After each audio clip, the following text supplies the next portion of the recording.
Anything Ghost Video 2, I'm going to read 2 stories from the Anything Ghost graphic novel that came out in October of 2012. It's still available if you want to buy it. It's available at anythingghost.com. On the right side there's links, and click on the graphic novel link. And the graphic novel was put together by various artists in Canada, and the lead artist and the guy who had this whole idea about the graphic novel is Shane Kirshenblatt, and you can find more information about him at Kirshy.com, KIRSHY.com. And here are the stories.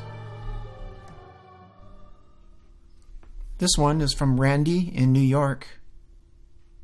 Something came down from the 26th floor. I had been working with a company that rented office space on Park Avenue in what is now the old Bloomberg building. My late-night secretary kept telling me that he was hearing footsteps during his shift. I told him maybe it was a security guard making rounds, or maybe another tenant was walking around. He kept saying he didn't think so. I had worked at this company for several years and never heard, felt, or saw anything.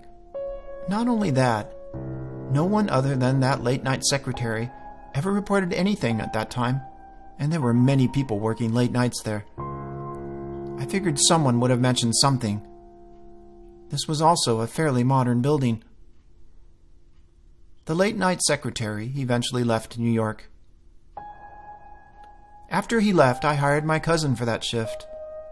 After a few months of my cousin working there, he began to tell me stories of hearing footsteps and feelings of being watched. I basically told him the same thing that I had told the old late-night secretary. However, I added one thing. I told him that if he was drinking on the job, that he'd best quit, mostly as a joke. A few months later, the company downsized and my cousin was laid off. I was then assigned to the late shift. I did that shift for several months, and nothing eventful ever happened. I had forgotten all about the talk of the weirdness. One night I started my shift like every other. The cleaning people came and went around 10 p.m. and I was alone. My boss called and was giving me the night's assignment. While on the phone with him, I kept feeling like someone was in back of me. I turned around 100 times expecting to see a security guard or maybe a coworker that returned to the office. No one was there. After I got off the phone, I took a walk around the office, inspecting each room and checking on the front locked doors. The place was empty and locked down. I called security and asked if anyone was around on floor 24. They said that all the cleaning people had left, and the only people in the building were on the 16th floor. I put the situation out of my head and went back to work. While working on the assignment, I started to hear noises and footsteps. My boss was waiting for his report, so I didn't have much time to think about it. It was just weird and slowing me down. So I turned on the radio and forced myself to stop turning around.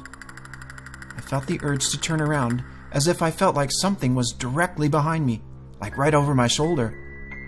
So of course, a person's natural instinct is to turn around. I had to fight this instinct for several hours while I worked. I finally managed to finish the assignment, and my boss signed off on it, which meant I could leave. I shut down the rest of the office, did a sweep of the office, and went to put cans of soda in the refrigerator. The company provided soda for the employees, and the early secretary would restock them. However, she was going to be busy in the morning, so as a favor before I left for the night, I restocked it. While I was doing this, I heard the footsteps and had the feeling of being watched. This made me fumble and drop the soda. I made myself slow down, and in my head told myself to go slower so that I would stop dropping the sodas. At this point, I heard a distinct male voice say, "Faster! Faster!" in a monotone way. I stopped in my tracks and felt every hair on my body rise. As much as I wanted to run out of there, I made myself check out the office. I made sure all the radios were off, and I could find no logical reason for hearing that voice. I went to the main desk downstairs and asked security if they happened to be up there. They told me no. The security guard asked me why I was calling down so much and acting so weird. I told him that I was hearing noises like somebody was up there. He assured me that was not possible because no one was around. I asked him to check out the office. He told me bluntly, "No thanks. I might see something scary." My vacation started the following day, and I used those days to gird myself to go back to work. I also called my cousin to apologize for not believing him. I went back to work. I started to carefully ask the night cleaning people if they had ever seen anything. One of the ladies asked me why I wanted to know. I told her my story, and she told me that she had never experienced anything on my floor. She was a believer in the paranormal, though, and she told me of a time when she was working the late-night cleaning shift in a hospital. All of the patients and the admitting nurse of the emergency waiting room ran into where the doctors treat patients and lock the doors. They could still see into the waiting room. What they saw were chairs moving around all by themselves, rearranging and piling on top of each other. She said that some of the chairs were being thrown around the room with a tremendous force. They called the police and watched as they arrived. They also watched the police run out of there. She said the incident lasted for hours, with people coming into the emergency room and running out when they saw the chairs moving. Many people didn't know what to do, so they just stayed put. But as abruptly as it started, it stopped. The cleaning lady had worked there for years and had never seen anything like that. And for the rest of the time she was there, it never happened again. This incident made her a believer. Prior to that, she was a skeptic. After that story, she told me perhaps something had come down from the 26th floor. She was telling me how no one ever wants to work up there, how 3 companies in the past had broken their lease with the building because the workers would experience things up there that would cause them to threaten to quit rather than to go back up there. She told me that her company had a weird clause in their cleaning contract. It said that no less than 3 people had to be working on that floor at the same time, and no one was to work alone. They also charged more money for cleaning the 26th floor. My cleaning lady just knew that the workers who went up there would never want to talk about their experiences and would fall silent when questioned. Personally, I had been to the 26th floor before. It looked normal and modern, and not a place of terrors at all. The company that rented the space sold office setups and used that 26th floor as a big office-looking showroom. They rarely had employees up there, but occasionally salespeople would bring clients up there to show them the office setup showroom. My questions got me nowhere, really, and I didn't get any answers. I didn't experience anything for several months, and I slowly managed to put it out of my head. That job was an unpleasant place to work, and they were constantly downsizing. This made my workplace very stressful, and I decided to leave. I needed to pack up my personal belongings and chose a time when no one would be in the office. Friday at 5 p.m. Happy hour.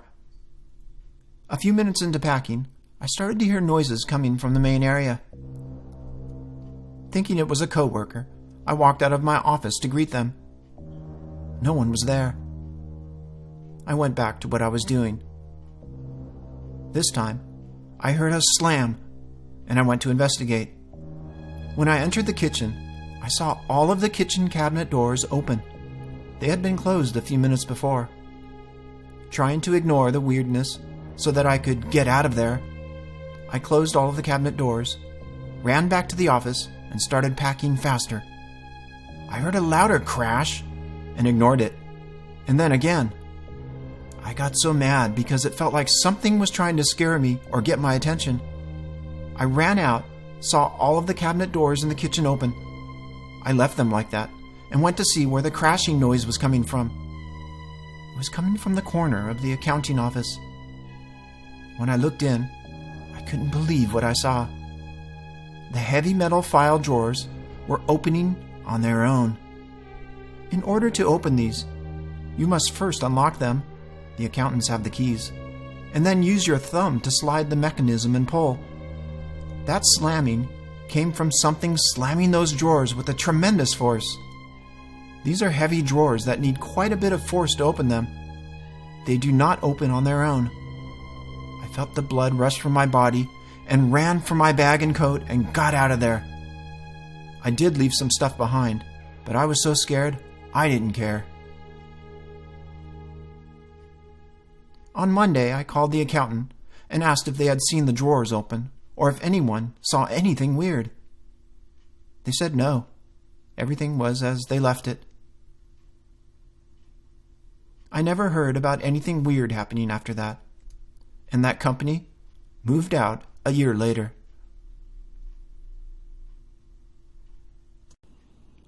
And this story is from Eric in New York. Tan Stan. I'd like to begin with this boilerplate skeptic statement. I am a sober 31-year-old guy, an engineer by trade, and not normally susceptible to delusions of grandeur. I've had a few odd experiences throughout my life, but nothing that I would peg as definitely paranormal in nature. There is only one exception to this. Tan Stan. My parents began renting the one-story ranch located in Suffolk County, New York, in the spring of 1983, right around the time my younger brother was born. To my knowledge, no one in my family ever had any encounters while we lived there. My mother was preoccupied with her newborn son. Like most young children, I had an imaginary friend, Tan Stan. I barely remember him now. In fact, most of what I do know about him are actually my mom's recollections of conversations she had with me about Stan. Stan and I used to play hide and seek. Stan's favorite hiding place was in the wall. This would annoy me to no end because I considered it cheating. My mother asked me where Stan lived, to which I immediately replied, "His room's in the basement, near Dad's tool bench." She asked me why I called him Tan Stan, and I told her it was because he had a really bad sunburn. Eventually, I outgrew Tan Stan, and he was forgotten. Flash forward 13 years. I was a teenager, still living in the same house. Something strange started to happen. Every few weeks, whoever was the first person to awake and go into the kitchen would find a sandwich on a plate with chips, 2 pickles, and a large glass of water. The type of sandwich would change. Sometimes it was bologna with mustard. Sometimes it was turkey with lettuce on rye. The chips changed too, depending on what was in the house.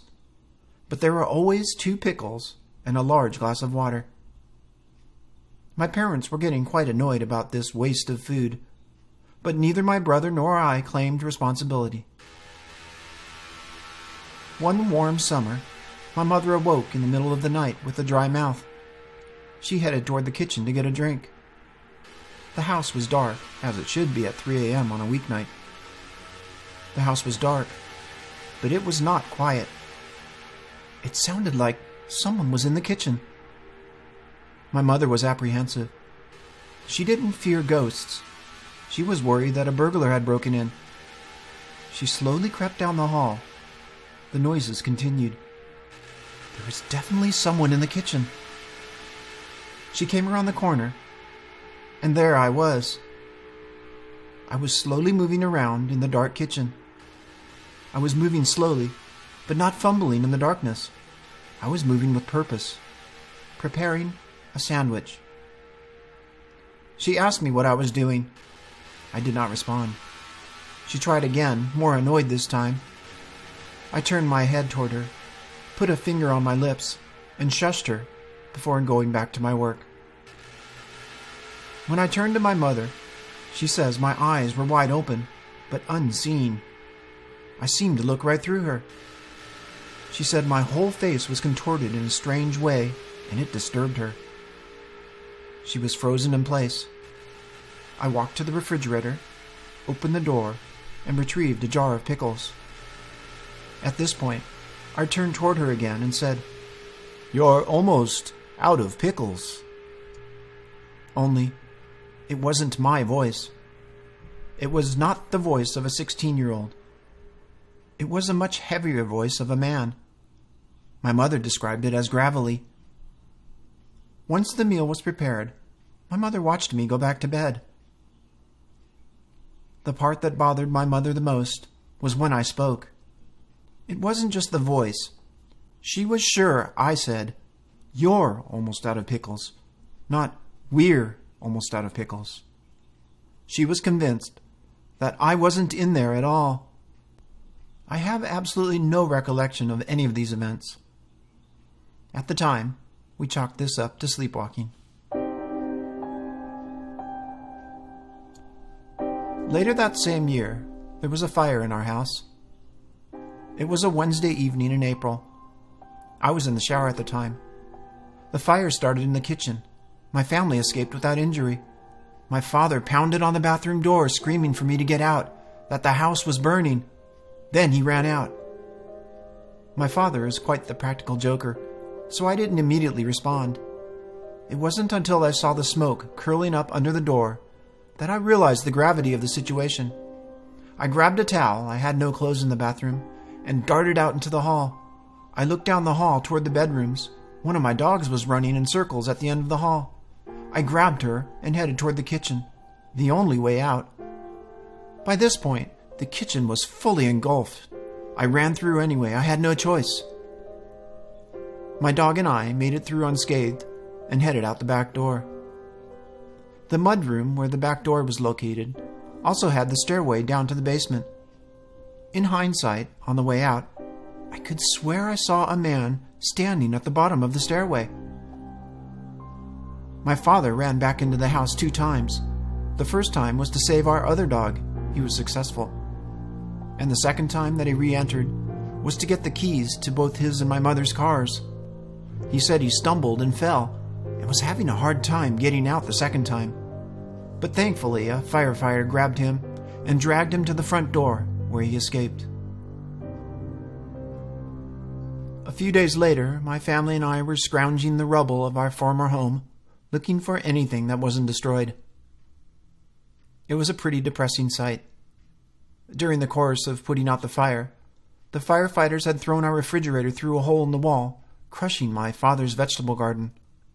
The door broke off, and the ground was littered with leftovers and busted condiment bottles.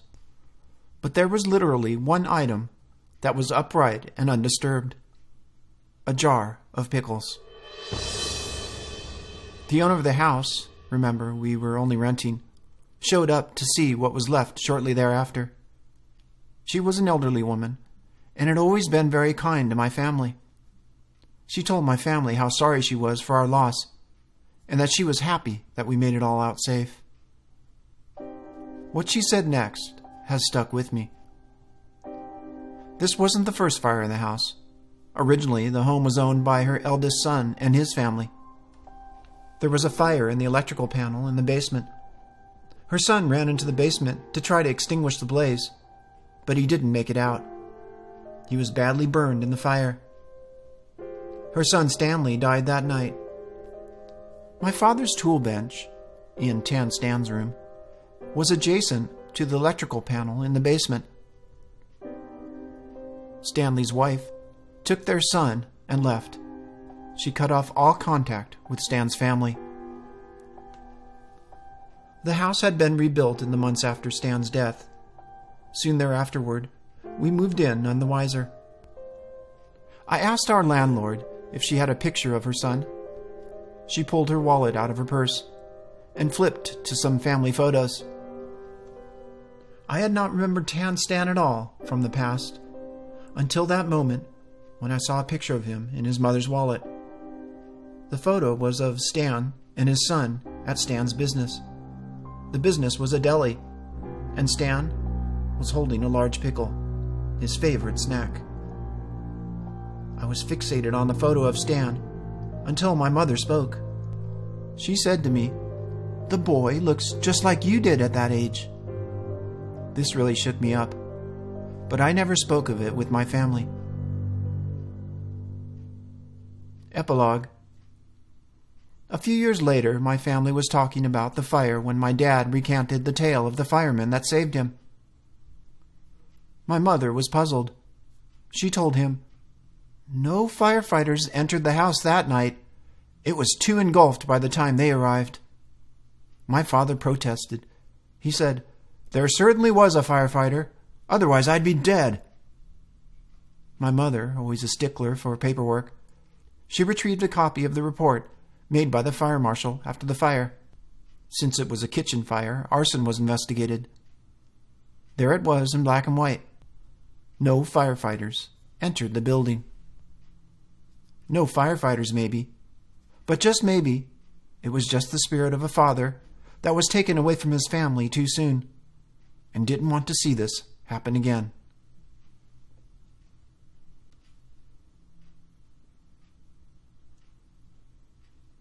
And that's it for Anything Ghost video number 2.